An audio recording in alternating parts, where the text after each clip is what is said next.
প্রধানমন্ত্রী তারেক রহমানের মালয়েশিয়া সফরকে ঘিরে প্রবাসী বাংলাদেশিদের মাঝে ব্যাপক উৎসাহ উদ্দীপনা বিরাজ করছে। তাকে স্বাগত জানাতে এবং সফর সফল করার লক্ষ্যে নেওয়া হয়েছে ব্যাপক প্রস্তুতি। প্রধানমন্ত্রী জনাব তারেক রহমান এই মালয়েশিয়াতে আগমন উপলক্ষে আমরা অনেক গর্বিত। সবাই আশা করতেছে এখানে যারা অবৈধ আছে আশা করি সবাইকে বৈধ করার জন্য অনুরোধ করবে।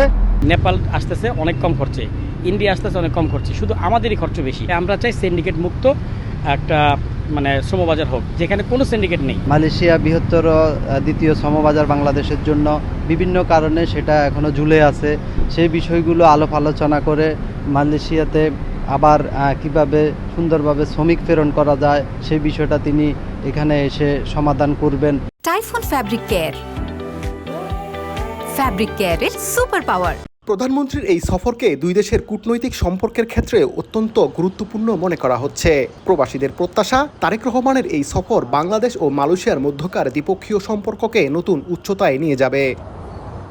নতুন করে বৈধ উপায়ে দক্ষ জনশক্তি পাঠানোর বাজার তৈরিতে এই সফরটি একটি বড় মাইলফলক হতে যাচ্ছে বলে মনে করছেন সংশ্লিষ্টরা। মালয়েশিয়ার কুয়ালালামপুর থেকে মোহাম্মদ আব্দুল কাদের, সময় সংবাদ।